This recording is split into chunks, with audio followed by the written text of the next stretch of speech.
Asante. So you can have your seats. Thank you.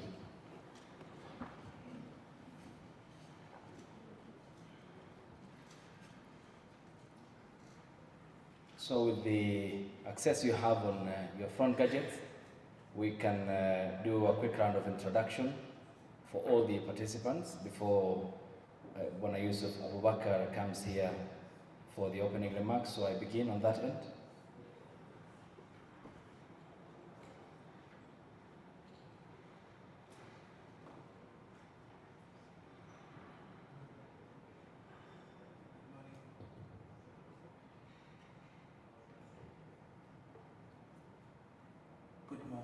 Good morning. My name is Matthias Shipeta from Haki Africa. From Kenya? Yeah, and maybe I would say I'm quite honored to be here. Thank you. You sound like you haven't taken tea, but fine. Good morning. My name is Geshete from Kenya. You have just put off your yep. Just press it once. Yeah. Yes, from Mathare Social Justice Center. Karibuni Kenya. Yeah. Thank you. Yes, please.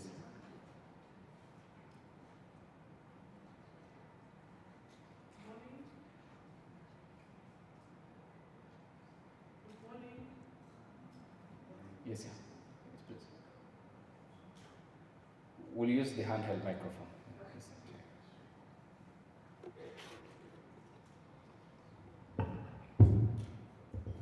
Morning. My name is Professor Najib Ahmed. I'm the Happy Africa Board Chair. Welcome all. Thank you. Next. Good morning. My name is Okechukwu Wangoma, Rule of Law and Accountability Advocacy Center, RULAC, from Lagos, Nigeria. Oh, welcome to Kenya. Thank you. Yes, good morning. My name is Yusuf Mahmoud Abubakar, Executive Director, Happy Africa. Welcome, all of you.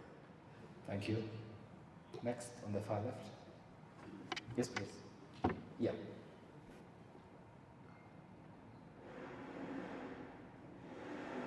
Hi everyone. Hi, good morning. Dr. Joseph Kobla Wemako is my name. I'm the founder and executive director of Human Rights Reporters Ghana, and I also convene the Ghana CSO's platform on SDGs, the Youth Sub platform. Yeah. So coming all the way from Ghana, it's a pleasure to be here and to contribute my quota to shaping this pivotal workshop conference. I must say, thank you very much. Thank you so much, and we are glad to have you here. Welcome to Kenya. Good morning, everyone. My name is Chebet Chirchir. I work with HIVOS East Africa at HIVOS for People Unlimited. Thank you, Jobet. Good morning, ladies and gentlemen. My name is Jimmy Maliseni. Somebody in Kenya spelled it as Maligeni. I'm wondering if there's a Kenyan name called Maligeni. But it's Maliseni, and I'm very happy to be in Kenya. Thank you very much for your hospitality. I look forward to interacting with everyone. Asante sana, thank you. Yesterday we defeated you, but friendly fire. Yeah, my name is Mutari Maembe. Use the handheld microphone. Yeah, my name is Mutari Maembe, musician and human rights defender from Tanzania. Karibu Kenya. Asante.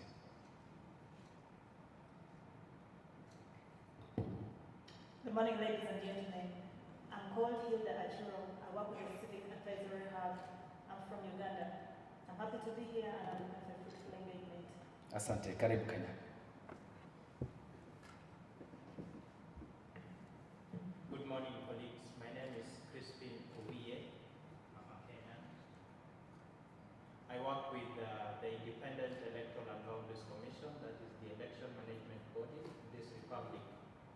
Great pleasure to be here and interact. Thank you. Karibu sana, Bwana Owiye. Greetings, everybody. My name is Riziki Fataki. I come from the beautiful land of Zambia that hosts the Victoria Falls, and I'm coming from the Fix It movement. Karibu. It's lovely having you here. Yes, please. Good morning, everyone. My name is Elima Mohammed. I work for Conservation Center. Okay. Good morning, everyone. I'm Firouz Radisha Fijan, and I'm coming from Tunisia, North Africa. Okay. Assalamu alaikum. Alaikum salam. كيف الحال? You can put in the microphone. Sorry, I said your Arabic is great. Yeah, thank you. Thank you for coming to Kenya. Much appreciated. Thank you. Okay, thank you. Good morning, everyone. My name is Mulay Takapatiso. I'm from Grassroots Solidarity Advocates Zambia. Thank you.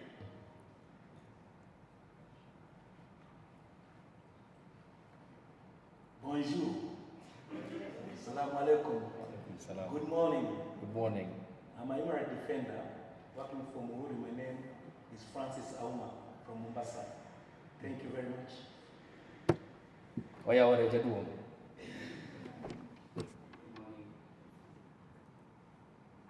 Good morning, I'm Ramadan Raja. I work with Amnesty International Kenya. I lead campaigns on civil liberties. For our visitors, welcome home, welcome to Nairobi. We will promise to keep you warm. Asante. Eric requires my name. I work for the International Commission on Justice and Section of the Executive Director. Karibuni sana, the ones who come from outside the country. We're glad that you are part of us. Thank you. Karibu, asante. Thank you. Good morning. Assalamu alaikum. My name is Salma Ahmed. I come from Mombasa. I work with an organization called She Rises. Karibu ni Kenya, karibu ni Pwani kutoka hapa.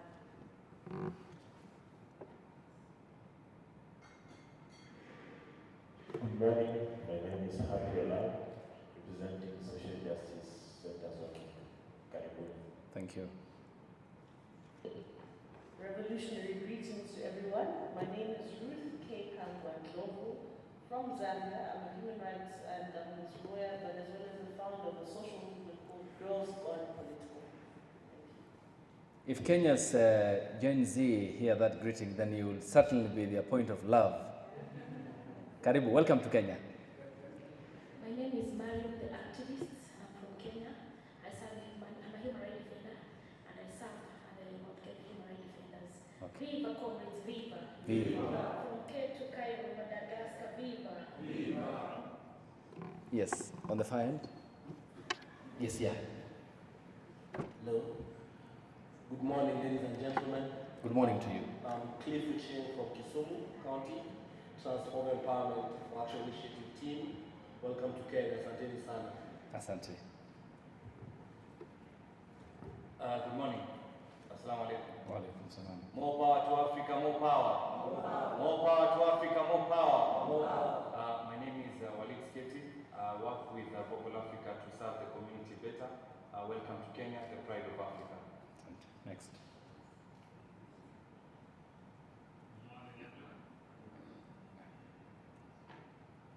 I'm called Jafet Olochigola. I work with Haki Africa. Thank you. Asante. Good morning, everyone. My name is Simon Kazungu.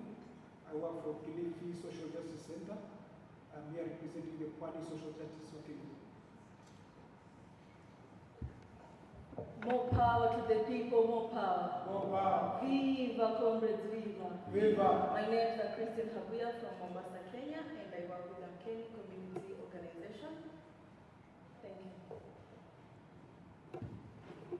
Good morning, everyone. My name is Rahma Omar. I work with Haki Africa. Thank you. Morning, good people. Good My name is Ali Fujo. I work for Haki Africa. I'm a program officer. Good morning, everyone. My name is Misael Omar. I work with Haki Africa. Your mic is off. Collins Kodek from the Social Justice Centers Working Group. Kisumu. Okay. The last line. We start from the lady here. Yes, yes, please. Good morning, everyone. My name is Ingrid Amtek. I work with Haki Africa. Thank you. Asante. Good morning, everyone.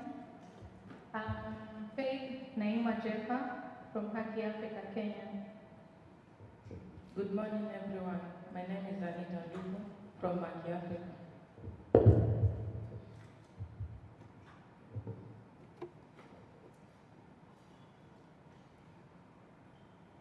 Yes, please. Last line. Okay. Those are our very beautiful entertainers from the great Luya land. Asanteni. Thank you. So it's lovely having this cross-representation of persons from the African continent, and certainly the room is full of the enormous energies required then to push this continent forward. Bwana Yusuf Abubakar, opening remarks, please come on board. A round of applause for him. He is Haki Africa's Executive Director, and he will be giving us his opening remarks on this day. Thank you so much. Thank you, Ayub. Good morning, everyone. Viva, comrade, viva. Viva, viva comrade, viva. Distinguished guests, ladies and gentlemen, may I take this opportunity to welcome you all to this conference, whose theme is a conflict between national security obligations and human rights in Africa towards a people-centered security framework. Haki Africa feels greatly honored for you accepting our invitation and setting aside your precious time to graciously participate in this conference. We thank you profusely for this gesture. As a continent, Africa is facing enormous challenges to our democracies. African governments are grappling with governance in ensuring that their national revenues improve the socio-economic needs of their citizens. While it is generally accepted that 70% of the national budgets should be utilized for this primary objective, in fact, this is not the case. Endemic corruption inhibits the realization of this noble objective. Even with their rich natural resources, African countries always remain underdeveloped, while other continents make progress. When citizens demand accountability through various constitutional or legal means, such as demand for electoral reforms, protests, open criticism of duty bearers through media, activism, and so on, they are often met with brutal force, resulting in extrajudicial killings, enforced disappearances, bodily injuries, and loss of property. African governments always justify these heinous acts with the excuse of safeguarding national security. This conference is intended at finding a balance where African countries can still uphold national security without violating the human rights of its citizens. We hope by the end of the conference we shall have a joint communiqué that we shall share with our governments as a basis to then the realization of the basic tenets of the United Nations Declaration on Human Rights. Thank you. May the Lord bless Africa.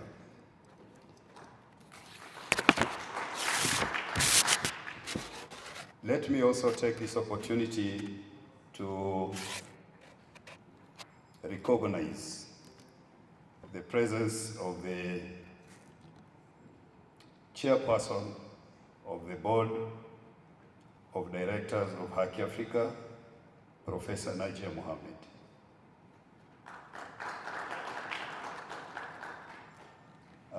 Professor Najia Mohammed will make welcoming remarks.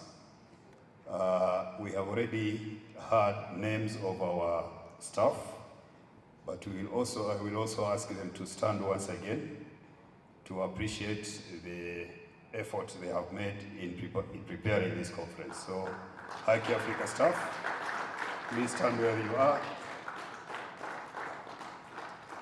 Thank you very much for your efforts to prepare for the conference. Dr. Najia, please welcome.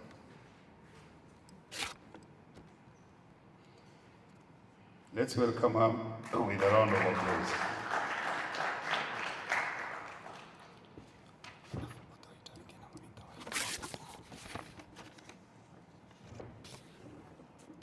Good morning. I think today is a very abnormal day for me. I'm used to talk for 60 minutes. For 6 hours in a day. My average is around 3 hours. So in a bad day, it's 3 hours. My ED has just told me that I only spend 5 minutes. So this is very, very abnormal for me. I'm going to try and restrain myself for the 5 minutes, but it's not guaranteed. I just wanted to look at each other. Yusuf, you don't have anyone to look at. You can look at me. It's okay. Now you look at each other and smile. Even if you don't want to smile, just fake it. Just fake that smile. Okay? I'm a scientist, I'm a chemist. Science has proven that the body doesn't recognize a fake smile. That curve, the body cannot recognize. What it does automatically, it produces chemicals which are called dopamine. They're very high in drugs like cocaine. They're very high in cannabis. So what you've just done, you've just produced dopamine, which has released stress. So for Ghana people who have just arrived, for Zambians who are still crying from yesterday's match, welcome. I don't want to do the official. I think my ED has done the entire official speech. Mine is very, very simple. Kenya is currently receiving the UN from New York. This shows how great Kenya is. So the pride of Africa, the world has now chosen us to be able to now host agencies all the way from New York. So this shows how important Africa is.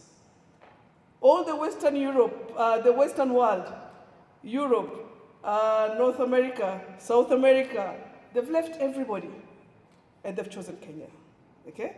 Currently, we are also hosting CHAN, the African Nation Champions. Okay, again, Zambia, poleni sana for yesterday. And we've always been known to be the athletes. Okay, whenever I introduce myself to anyone, I normally ask them to guess where I'm from. Most of them say that I come from Oman, Sudan, and recently I visited Nigeria, and they told me it was northern Nigeria, right? They're people like me, so which is quite good. So it represents the entire population of the world. So like I say, Yusuf already mentioned that we have our Pan-African Conference. We are glad to host the entire representation of Africa. We have the East Africans, which is ourselves, Kenya, Uganda and Tanzania. And then we also have our representative on the west side. Okay, we only hear of the west side in America, but also have our west side, Ghana and Nigeria. Thank you very much for coming and giving us all your time with us and being here. And then we have our representative of North Africa. Tunisia is here. So Tunisia is representing the north of Africa. And then we have our brothers in the south, the Zambians. So again, welcome to Kenya, the great nation of the world. Looking at security, we all have this notion of security. What is security? Okay? Security is stability. Security is protection from danger. Security is a lot of many other things. I'm going to just give you a small story of just what happened just recently. An old lady came to me and asked me if Haki Africa can help her because she's being evicted from the house that she's been renting for the last 20 years. Okay? Now that is instability. So just goes the opposite of security, right?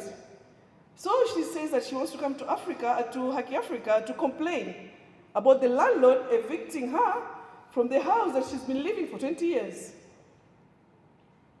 Now I ask her, today, if you wanted to get out of that house, how will the landlord feel? So it's both ways. It's a two-way thing. Now, can you guess who is that old lady who came and asked me for that, asked me that question that they wanted to come and visit? Can somebody guess who is that old lady? Any guesses? Okay. Interesting enough, the old lady is my own mom. Right? And you know how old people are like. When they stay in one place, they don't want any instability. And this old lady that I'm talking about, who is my mom, she's the same person who never wanted me to join Haki Africa. In the fear that I might be killed because I'm voicing out the voiceless. Now, is it 7 years? She's coming back to me asking me how we can be able to help her. So again, I think what the human rights activists have done is provide that security. We have done a lot of work. We are now going into Zambia. We are also going into Ghana as well. So providing that security. I always tell people that most people, instead of going to proper agencies like police, the court and all that, they come to Haki Africa and many other. We've even managed to now open social justice centers so that we can move to grassroots. And the change is enormous. We have have provided security to the level that sometimes we get even marital issues brought to us. So you can imagine how the confidence they have in whatever it is that each and every one of us is doing. So with those few remarks, mine is to welcome you to Kenya. I come from the coast in Mombasa. If you have a bit of time, don't miss out on the beach. I think we are among the top 10 beaches in the world. So thank you very much. Welcome to Kenya. Once again, karibuni sana. Thank you, Professor. Thank you, Chair. Let's clap for her once again. We now take this opportunity to welcome our partners, also to give their welcoming remarks. Dr. Joseph Kobler from Ghana, 5 minutes. And then Ruth, prepare after Joseph. So welcome. Let's welcome Dr. Joseph Kobler with a round of applause.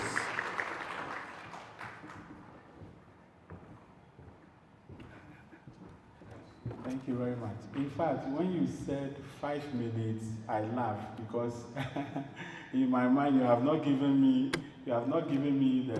the justice I deserve, because you know I travel across the ocean, so I should be going on an extra mile. Anyway, I'll try and stick to time, yeah.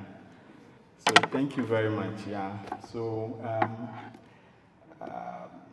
so let me stand on all the existing protocols to deliver my speech. So, honorable ministers, esteemed representatives from civil society and government, distinguished members of the diplomatic corps, partners from national human rights institutions, journalists, development partners, youth leaders, community advocates, and friends. Good morning. Once again. It is both an honor and a profound responsibility to stand before you today representing the Human Rights Reporters Ghana as its founder and executive director, a dynamic frontline media and advocacy NGO committed to promoting, protecting, and defending human rights across Ghana and beyond, vibrant civil society of Ghana and the wider West African region, as we gather here in the heart of Nairobi for this pivotal Pan-African Conference on National Security and Human Rights. Allow me to begin thanking Haki Africa, the Open Society Foundation, and all organizing partners for convening us under a timely and compelling theme, the conflict between national security obligations and human rights in Africa towards a people-centered security framework. Today, across our continent, we find ourselves at a critical crossroads. On one path lies the legitimate need for states to protect their citizens from threats, be they terrorism, cybercrime, insurgency, or political instability. On the other path is the equally pressing duty to uphold human dignity, protect civil liberties, and preserve democratic space. Too often, these paths are presented as mutually exclusive, but they are not. We are here today to affirm that security and human rights. We are here today to affirm that security and human rights are not opposing forces. They are complementary imperatives. A secure Africa must be right-respecting Africa. And a right-respecting Africa is the only foundation for genuine, lasting security. From Accra to Abuja, Nairobi to Niamey, and Cape Town to Cairo, we have witnessed increasing trends of shrinking civil space, the misuse of cybersecurity laws to silence dissent, arbitrary arrests and enforced disappearances, and the excessive use of force by state actors in the name of national interest. We have seen human rights defenders branded as enemies of the state and youth movement crushed under the weight of militarized responses. And yet, we have witnessed remarkable courage from local communities organizing to protect their rights, to journalists exposing abuses at great personal risk, to civil society coalitions standing firm against repression. We are not gathered here merely to lament these challenges. We are here to strategize, to collaborate, and to build a new narrative, one that places the African continent, people at the center of security governance. The idea of people-centered security framework is not a slogan. It is a call to reimagine what security means. Security that protects, not persecutes. Security that listens, not silences. Security that is transparent, accountable, and grounded in the rule of law. This conference offers us a rare platform to interrogate national security laws and the real impact on freedoms, share best practices on how to balance protection with participation, forge alliances that transcend borders and regions, draft a unified communique that will serve as a roadmap for African states, civil society, and regional institutions alike. Let us seize this opportunity with urgency and unity. As we begin these 2 days of reflection and dialogue, I urge all of us, whether you come from the halls of government, the streets of activism, the desks of academia, or the front lines of community struggle, to bring your full voice, your lived experience, and boldest ideas to the table. Africa cannot afford to sacrifice rights at the altar of security, but neither can we afford to ignore the real threats to our peace and stability. The future we seek, a secure, just, and democratic Africa, can only be achieved through solidarity, vigilance, and shared responsibilities. Let this conference mark a turning point. Let our voices rise not in isolation but in harmony. And let us walk out of this room not just as participants but as architects of new security paradigm for Africa, one that puts people first. I thank you.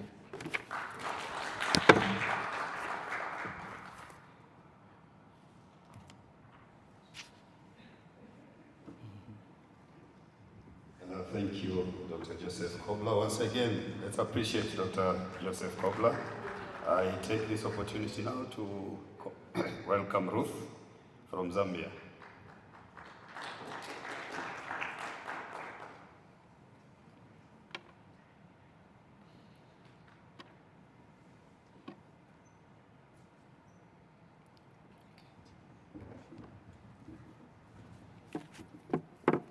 Once again, good morning, and I'm not just representing Zambia now, quite a big hat to encompass the whole of Southern Africa, and I welcome you indeed with what we call the spirit of Ubuntu, of solidarity from Southern Africa.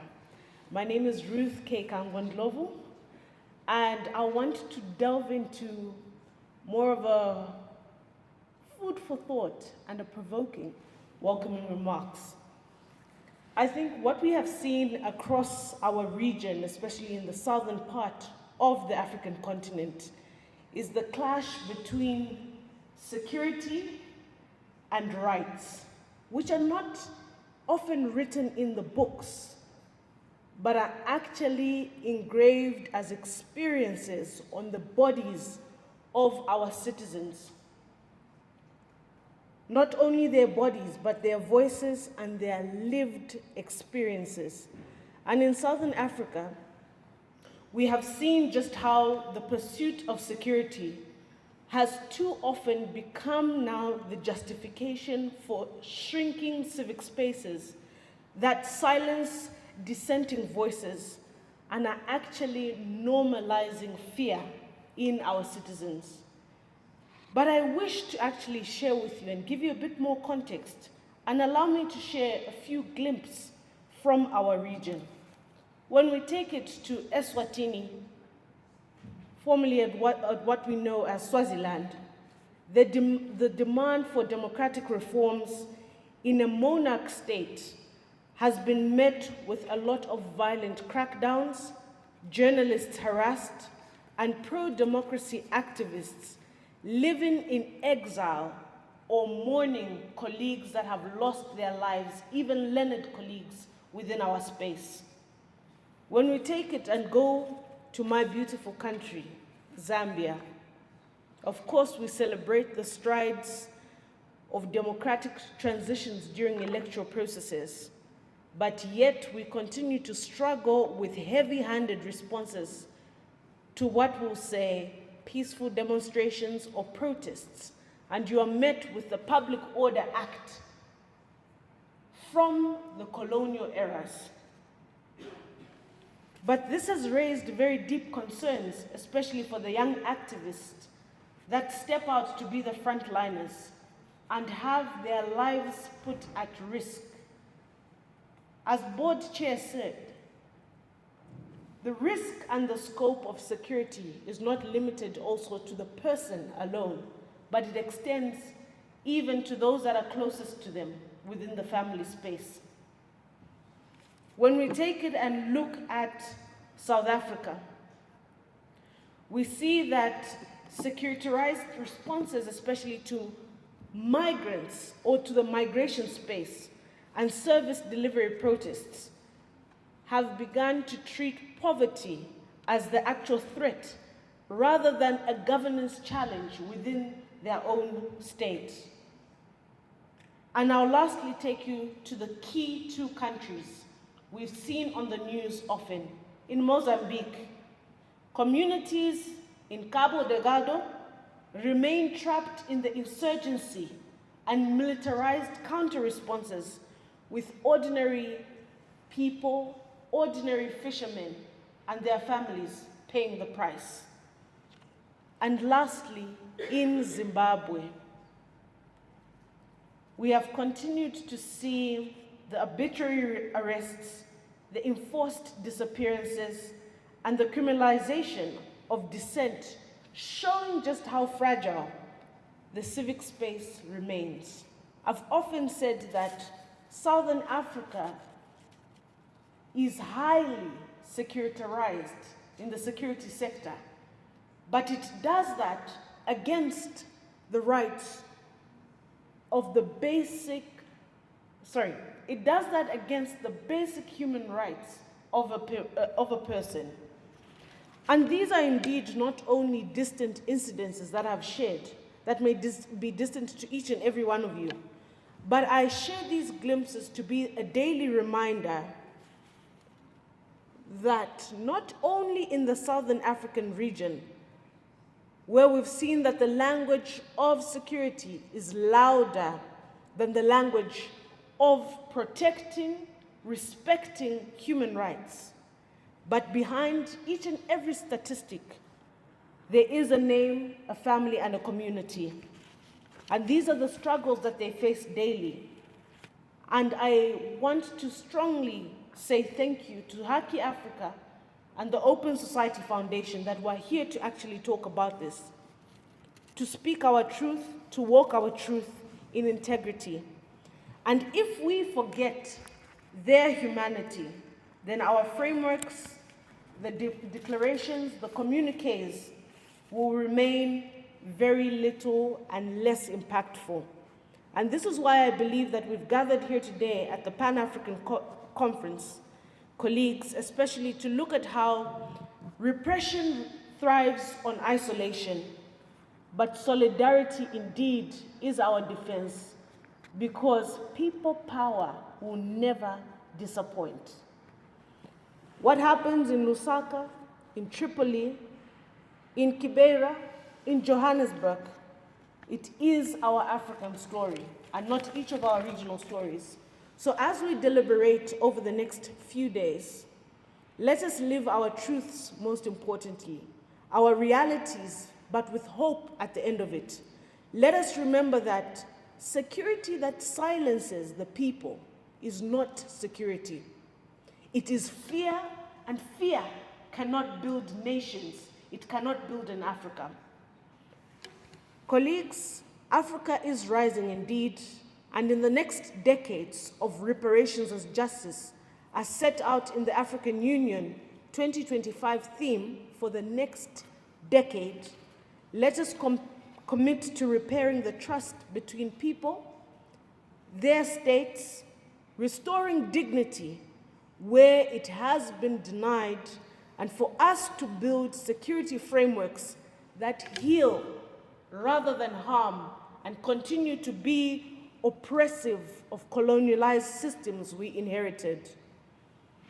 As I end off, I want to leave you with a quote from Chinua Achebe, which reminds us that we cannot trample upon the humanity of others without devaluing our own.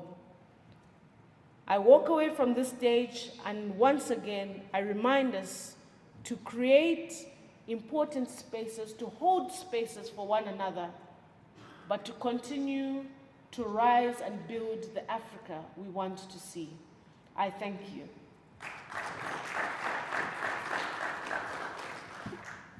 Thank you, Ruth. Once again, let's appreciate Ruth for a very elaborate exposition of the discourse in Southern Africa.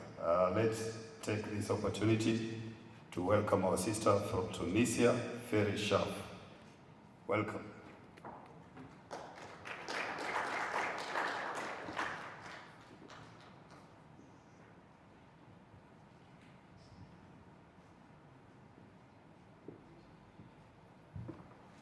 Good morning, everyone.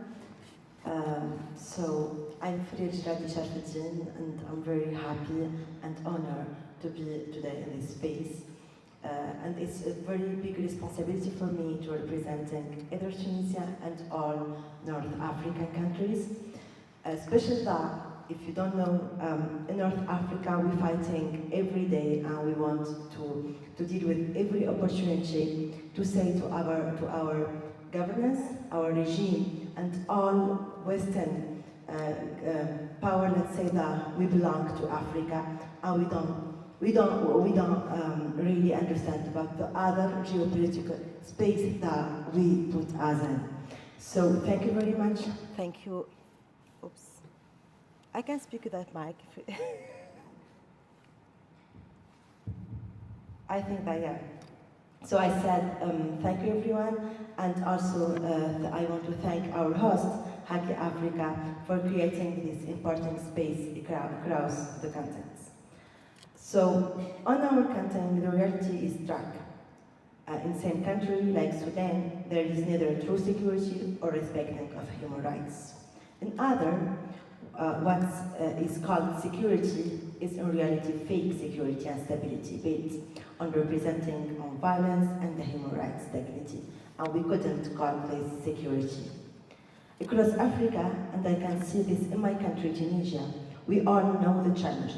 Governments invoke security to pass law and policy that too often and shrinking civic space, silence human rights defenders, and endorse democracy. At the same time, our people continue to suffer from arbitrary arrestation, disappearance, and executive force. We have witnessed this in different moments. Example, in Tunisia, we are witness on that during the migration crisis and the wave of arresting against civil society actors, lawyers, judges, and in the so-called state security controversy case. But we are here today. We are here because we believe that another way is possible. And as an African citizen, we deserve better than that. Security does not have to mean repression. True security must be people-centered, rights-based, and accountable.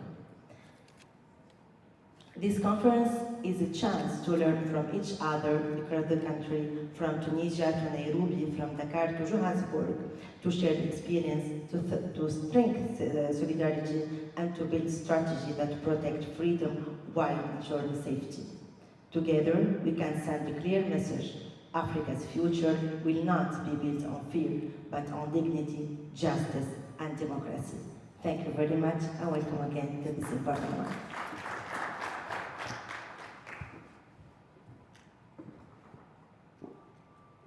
Thank you, Ferin. Once again, let's appreciate Ferin. Now, I take this opportunity to welcome a representative from Kenya to also give his welcoming remarks, Mr. Eric Mukoya from ICJ. While he's coming to begin Makofi.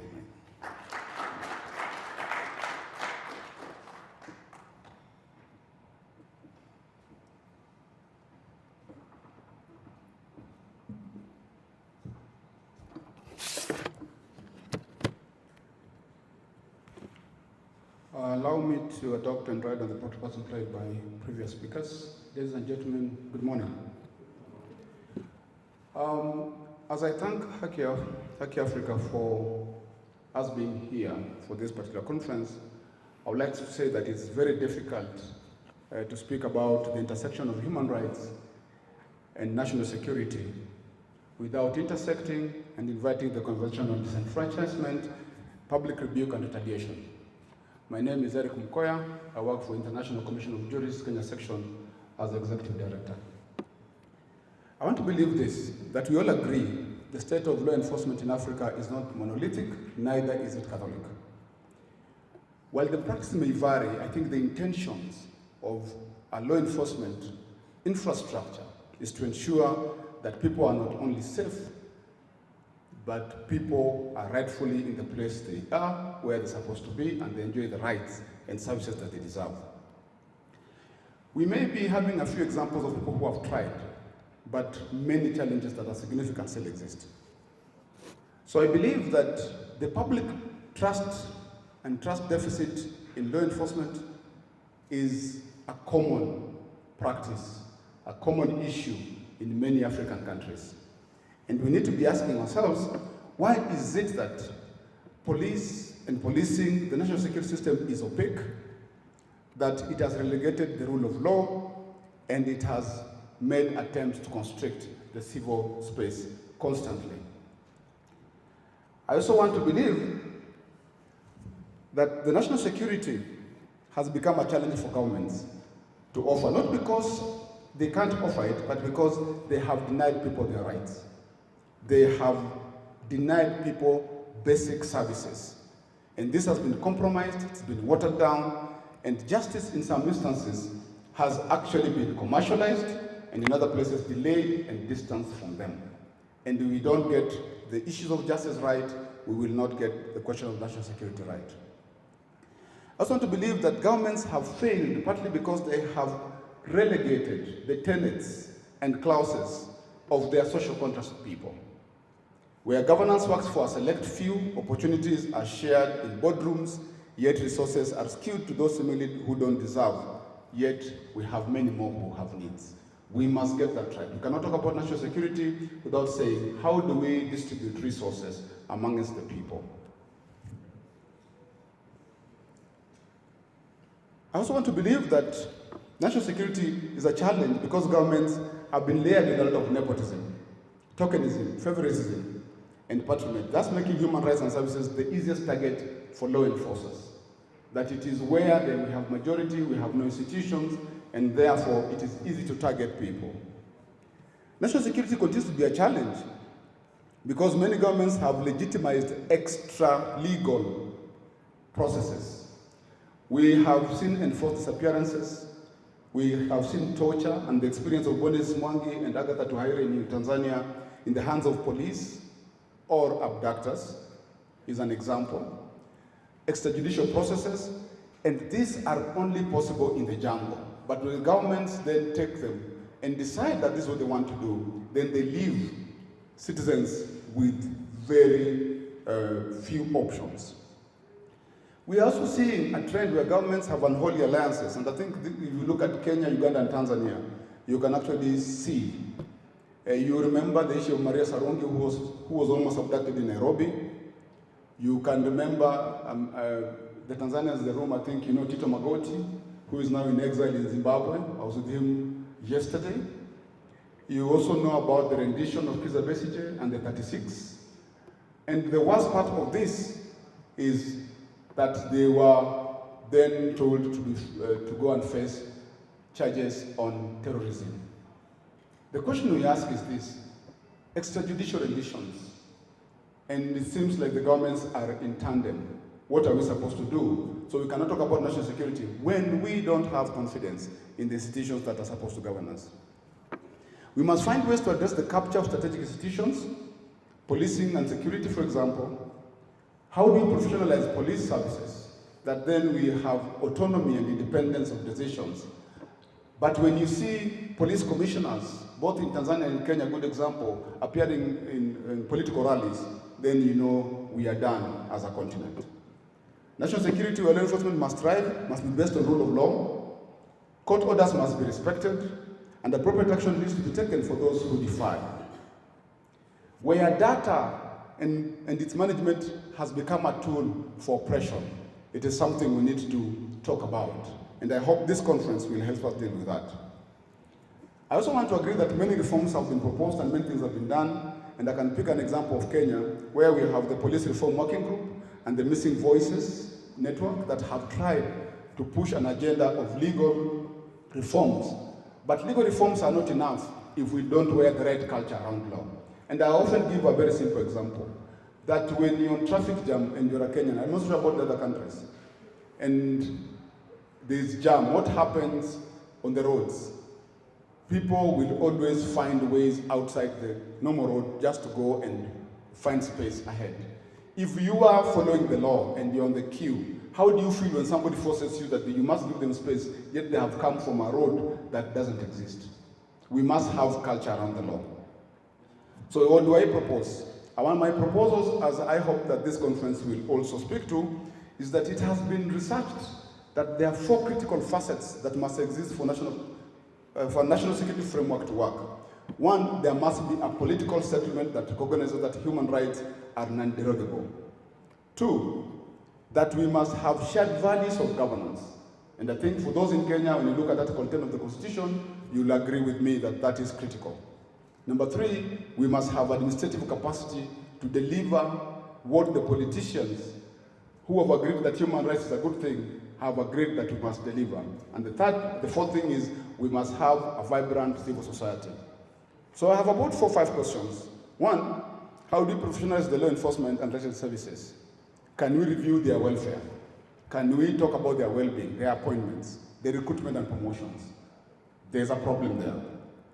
Can we look for governance that creates, allocates, and distributes resources, opportunities, and assets to the people in a way that benefits are equitably shared or accessed, while it condemns corruption, impunity, and political fear? My sister from Zambia has spoken to that. My sister from Tunisia has spoken to that, and Daktari also mentioned that. Is it possible that where there's blatant abuse, torture, and violations by law enforcement, that we begin prosecution on universal jurisdiction? Can we invite the police command at only 3 levels, that is institutions, individuals, and the command itself? And this will reduce opportunities for lost chances to prosecute at the likelihood of normalizing and entrenching impunity. Let us create economic opportunities for the youth to reduce disenfranchisement amongst them. How does this work in the face of nepotism, patronage, and tokenism?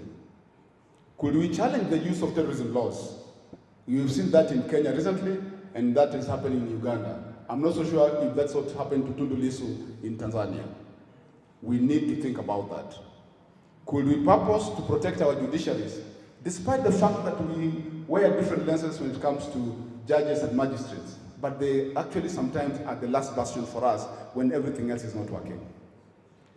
As we conclude today, is it possible that civil society, through the various people-driven vehicles, unite on an account of promoting enforcement of the international legal instruments in a Pan-African spirit and intention? Can we challenge African Union on their own strategic document and tell them that Agenda 2063 is not possible if human rights and services are relegated to the abyss. Welcome to Kenya. God bless Africa. Aluta continua. Thank you. Thank you very much, Eric from ICJ. Ladies and gentlemen, the ladies and gentlemen who have been here have laid down the landscape on the conflict between national security and human rights. They have given context to the conference, and we have seen what is happening in North Africa, South Africa, Central Africa, or East Africa is similar. We are facing the same challenges when it comes to the national security. The implementation of national security outside the rule of law, lack of political will, unfair distribution of natural resources to the citizens have had an impact on issues of national security in all countries of the continent. Thank you very much, representatives from various sections of Africa. We have a partner with us, and we want to welcome her also to give her welcome remarks in the context of the conflict between national security and human rights on the lenses of partners who work with civil society. So Husna Mbarak from the UN, welcome.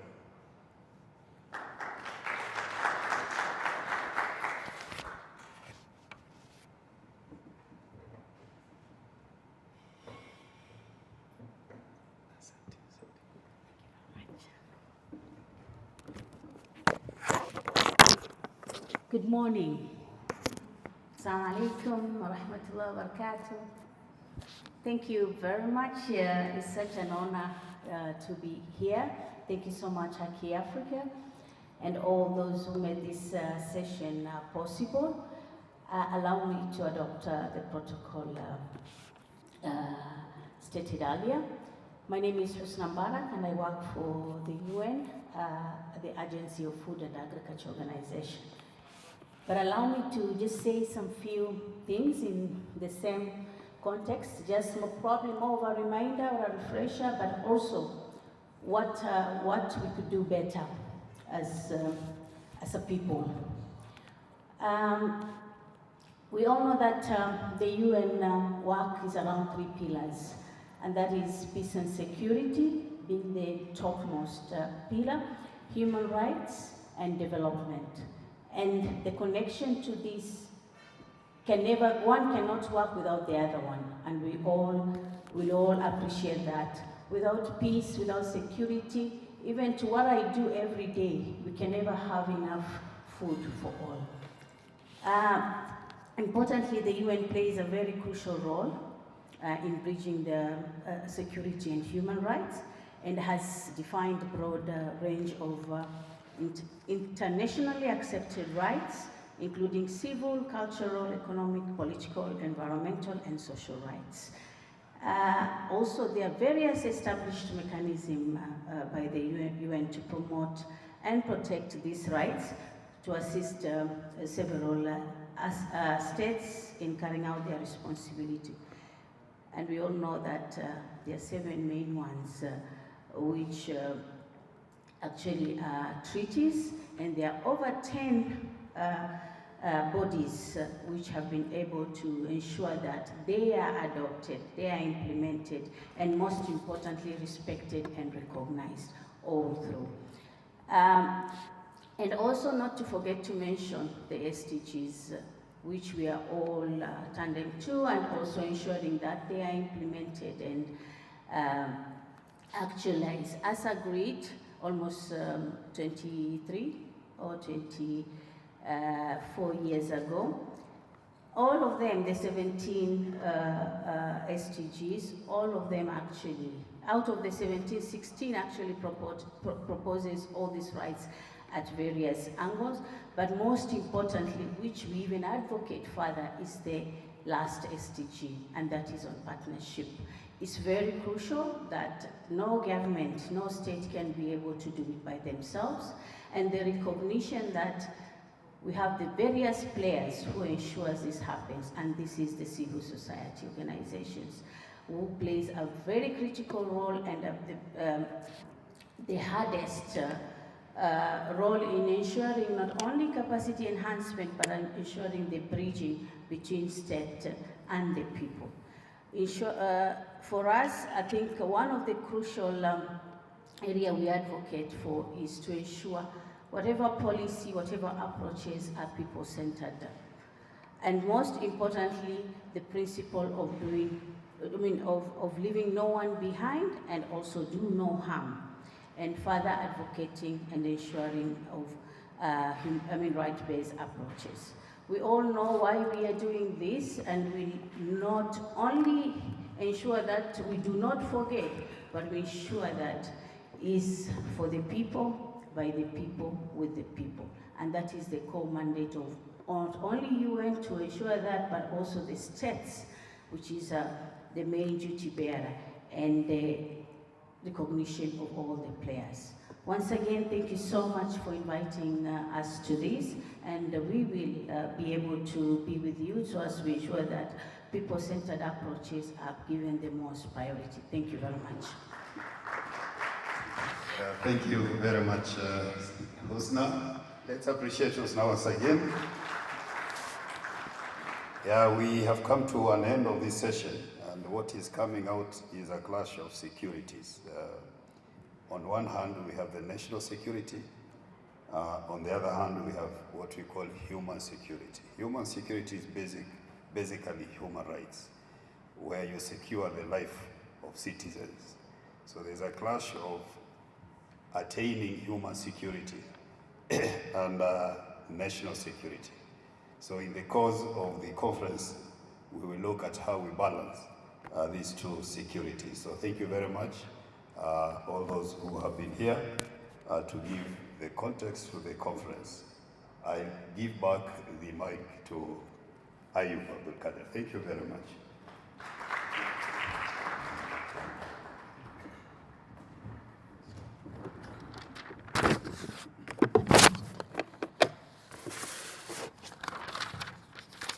Thank you, Mr. Yusuf. A round of applause for him.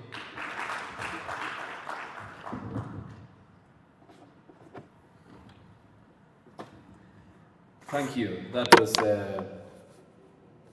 well delivery of remarks by the different representatives from different organizations and different countries. Major issues have come out, including areas that will inform our first panel session after the tea break, which are on fears that should not build societies, the restoration of dignity, holding governments to account, as we have heard from Mrs. Fayel. Eric also talking about the commercialization of justice, the rule of law, unconstitutionalism, shared values of good governance, use of terrorism laws as we had seen. And in 2014, you all remember how Parliament in Kenya had passed the security amendment laws, which are now in effect some scrapped out by the courts because of bordering on unconstitutionality in an acrimonious house sitting in December before they had gone for their recess. So that will be the subject that will inform our next course of discussion. But first, allow me to also welcome onto the stage Mr. James Mbogwa, the Data Protection and Governance Society in Kenya, to talk about navigation, the navigation of the complex trade-offs between national security and human rights while implementing cybersecurity and data protection laws, a comparative analysis of African countries and experiences. A round of applause for Mr. Mbogwa. Thank you. Yes, good morning, everyone. As mentioned by Ayub, my name is James Mbogwa. I'm a data protection lawyer, and I'm here representing the Data Privacy and Governance Society of Kenya. We are the largest organization of professionals in the data protection space, data privacy in Kenya. But more importantly, before I went into law, I was in journalism, and I'm happy to see Rajab. Rajab, you with? So Rajab and I, we used to be in the newsroom together. So we covered the daily news. Then after that, we went our different ways, but somehow we have remained in a space where we are speaking truth to power. So Rajab, I believe we are still at Amnesty International, and like I've said, I'm in data protection. So today, I want to read some prepared remarks I had made, hopefully not too long, and then after that, perhaps we could maybe discuss them if time allows. So allow me to read them. Distinguished guests, colleagues and friends, it is an honor to stand before you today at this important regional conference convened by Haki Africa under the Africa Security Sector Accountability Program. The theme of this gathering, the conflict between national security obligations and human rights in Africa, could not be more urgent or timely. Last week here in Nairobi, the Law Society of Kenya's president, Madam Faith Odhiambo, stood before the nation and delivered a warning. He said, branding protesters as terrorists without trial poses a grave danger to our democracy. And her words, I would say, cut to the heart of today's conference theme. They remind us that when governments invoke national security, they often reach for broad and powerful tools, laws, technologies, surveillance powers, and that they use them to justify that they are protecting the people. Whereas sometimes it does appear that they are protecting themselves from the people. So Faith Odhiambo reminded us of a painful irony. Many of Africa's leaders, now wielding the authority of the state, were once themselves branded terrorists for daring to demand freedom. So today, new generation of citizens, especially the youth, activists, journalists, are facing the same label when they challenge authority. And it is actually telling that we actually sort of seeing backsliding. We have had a moment where we are seeing the dawn of democracy. We are seeing the opening up of the space to speak freely, to express yourself freely, to publish. But now we are sort of seeing clawbacks and a silent rise of authoritarianism across the continent and across the globe, unfortunately, as well. I think you've seen what is happening in the US. You've seen the rise of the right wing in Europe, and so on and so forth. So, but our focus being Africa, across our continent, governments face real security challenges, terrorism, violent extremism, cybercrime, disinformation, and the destabilizing effects of geopolitical rivalries. Yet in responding to these threats, states often enact laws and policies that, while intended to secure the nation, too frequently erode the very rights and freedoms they are sworn to protect. And this tension is especially stark in the domain of cybersecurity and data protection laws. So this then, of course, brings us to this dilemma, and I don't know that it is a real dilemma or it's a false one, but we have this dilemma between security and rights. So governments across Africa are enacting laws on counterterrorism, cybersecurity, and data protection. Now, we agree that these laws are vital. Cybercrime, for instance, is draining millions, if not billions, from our economies. We've seen what online disinformation campaign do in terms of destabilization, especially around elections. We've seen even what it does in terms of conflict. We have a case here in Kenya filed by my friend Mercy Sumbi, who has taken Meta to court alleging that Meta allowed for the extreme or inflammatory language to be used during the Ethiopian civil war, and as a result, it resulted into violence. People were inflamed and impassioned into violence, and that people died as a result. So, of course, Facebook is fighting those allegations in court. But yes, so there are those real fears of what the online space can do in terms of harms. So, while we understand that, we also have this problem that the very same tools that are designed to protect us can also be turned against us. They can shrink the civic space, they can silence dissent, and they can erode the democratic gains we have fought very hard to achieve. And I think it is quite sad to see some of the democratic icons we grew up, especially here in Kenya, seen fighting for this space, going back to the streets.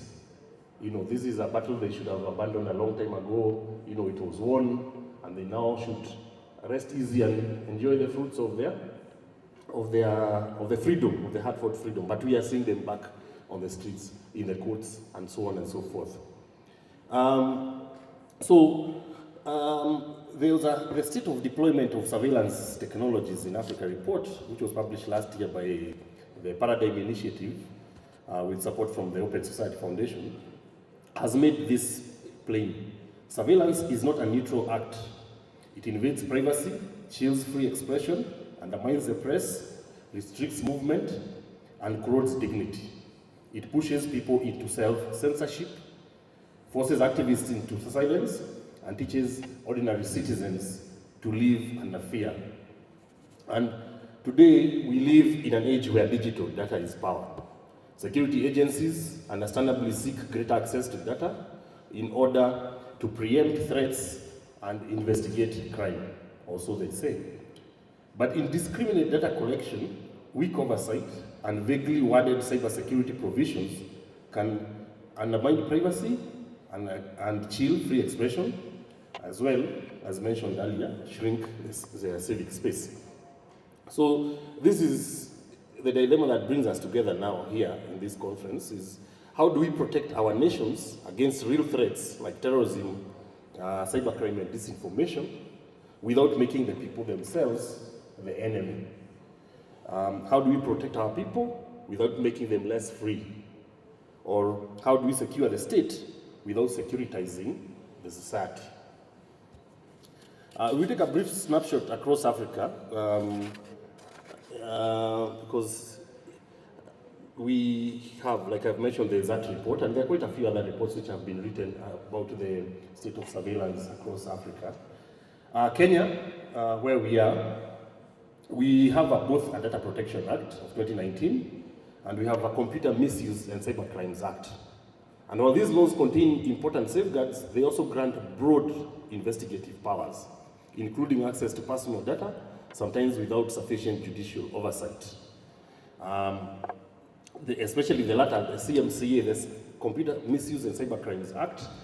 This is an act which has been actively used by government, especially in the last 2-3 years, in the wake of the Gen Z protests, and which largely have been mobilized in the online space, and the government, in a bid to try and find where the source of this agitation is, has resulted to now using this law to sort of muzzle some of these activists. So, for instance, we used to have in this country, defamation had been criminalized. We used to have criminal defamation. It was declared unconstitutional, but we are now seeing it coming back under the CMCA, where you have provisions, for instance, for publication of false information, where people are picked up and then they are charged with publishing false information. They are held, of course, a lot of times they end up not being sentenced, but they are harassed and nobody knows what happens during that time they're in custody.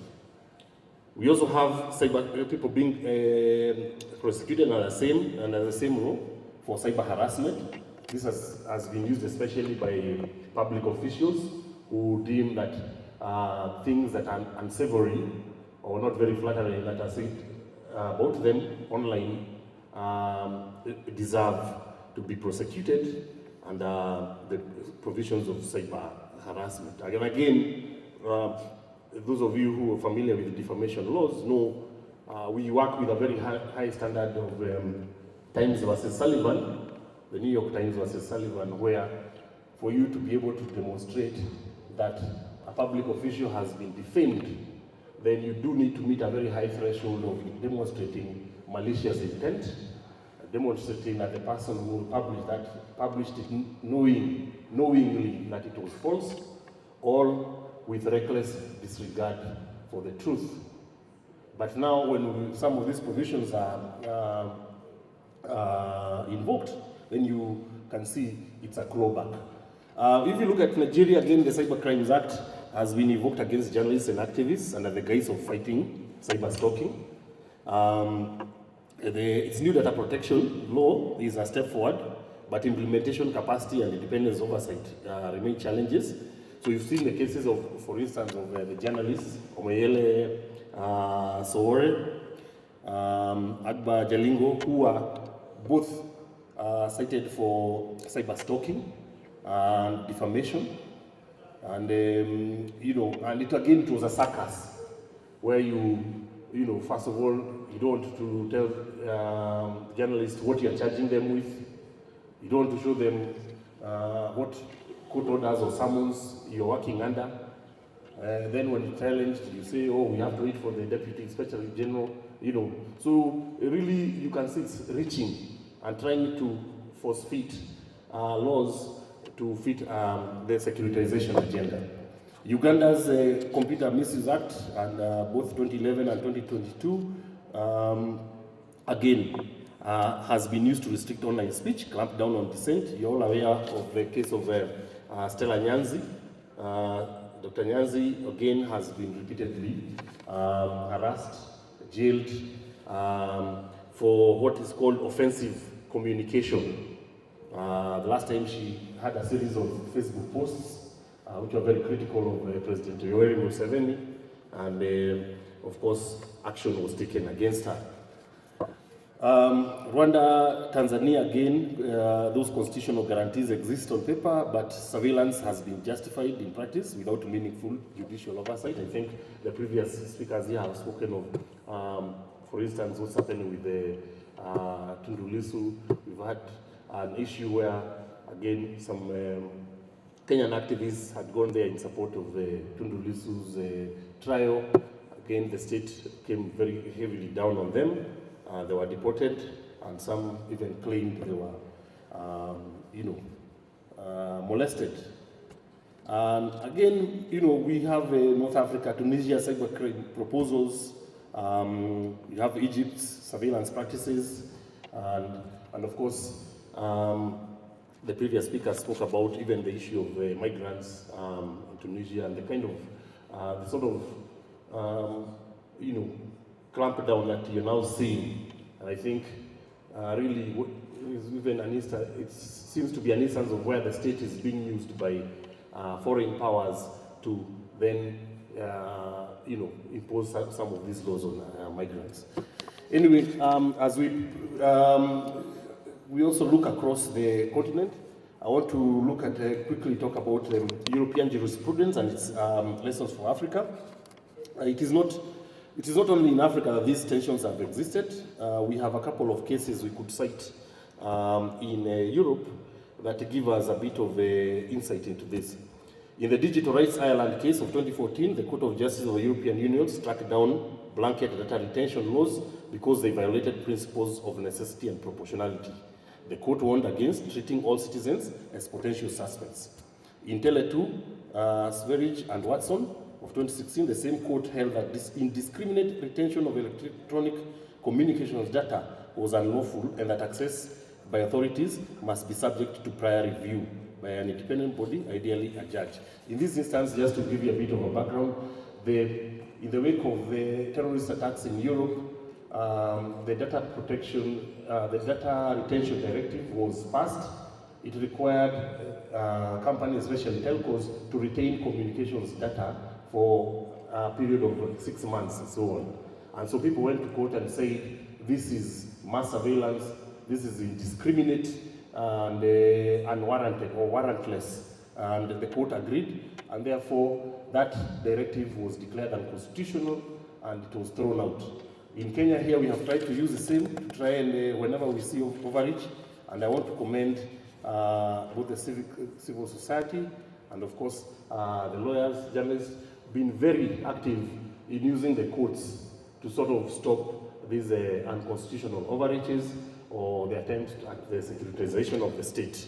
So, in closing, I just want to say, for us, Africa, the lesson is very clear. We cannot copy-paste Western security models, nor can we sacrifice rights at the altar of stability. Instead, we must forge a people-centered security framework rooted in 3 pillars, that is necessity and proportionality, that is cybersecurity and data protection laws must define the scope of surveillance clearly, limit its use to serious threats, and avoid blanket collection. So in other words, don't surveil everyone. If you have reasonable suspicion or probable cause, then do the right thing, take out a court order, and then go after that person. You don't necessarily have to inform them, because that's how you operate with the anti-money laundering laws. The reporting institutions merely report suspicious transactions to the Financial Reporting Center, and they carry out investigations. Same thing, if the government or government bodies feel that somebody is a subject, is a person of interest, there are ways to go about it that are legal, especially using a court order. Independent oversight and accountability, that is the second one. Whether through data protection authorities, judicial review, or parliamentary committees, there must be credible oversight mechanisms to prevent abuse. Because all too often you're finding that there is nobody to turn to when you come across this executive overreach. And therefore, one of the things we need to think about is that. And lastly, safeguarding the civic space. Laws must not be used to criminalize dissent, target journalists or silence NGOs. And national security is strongest when citizens trust their government, not when they fear it. So as we deliberate over the coming days, I urge us to craft not only critiques of existing laws, but constructive recommendations. A Pan-African vision of security, governance that upholds dignity, accountability, and justice. So I want to thank you very, very much for giving me your ears, and I appreciate it. I look forward to very fruitful discussions. Asante sana. Thank you very much. Asante, Bwana James. A round of applause for him again. Let's appreciate him handsomely. So all the speakers who had spoken, kindly I request for your presence here for a photo session before we break for tea, and then we come back with our first panel session that will be made up by 4 panelists. That includes Dr. Joseph Kobler, Okechukwu Mwanguma, Happy Olal, and Muleta Kapatiso. That is after the tea break. All the speakers here, Bwana Yusuf, starting with you, Abubakar, Professor Najia, Dr. Joseph Kobler, Ms. Ruth Kangwa, Fayel Shaf, Husna, the United Nations, Eric Mokaya, James, utarudi hapa. Yeah, this is just for a brief photo session, and then we go for tea break. We are on time, so I pray we'll finish everything on time as well for the day.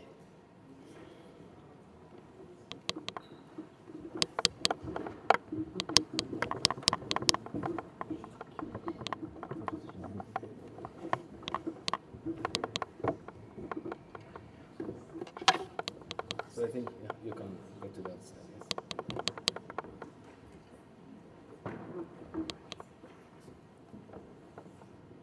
Okay.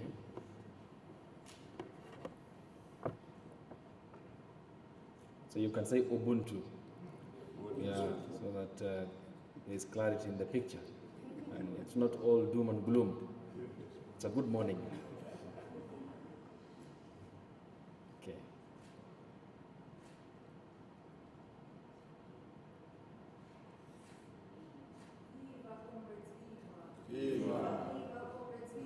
Viva.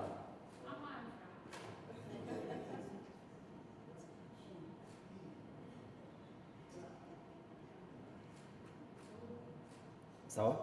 Thank you. So the same lineup, we are going for break, so you'll start. Yeah. Okay. Okay. So there's another Shipeta, you will lead us to the next booth. Miss Ruth? Yeah, we are going for tea break anyway. So there's another booth for another photo session outside. Yeah. So let's head there. So we are going for tea break, come back, and with our first panel session. Thank you. So we do it 15 minutes, 15 to 20. Yeah, you can enjoy the Kenyan tea. Our representatives from Zambia, Tunisia, Ghana, Nigeria, Tanzania, Uganda,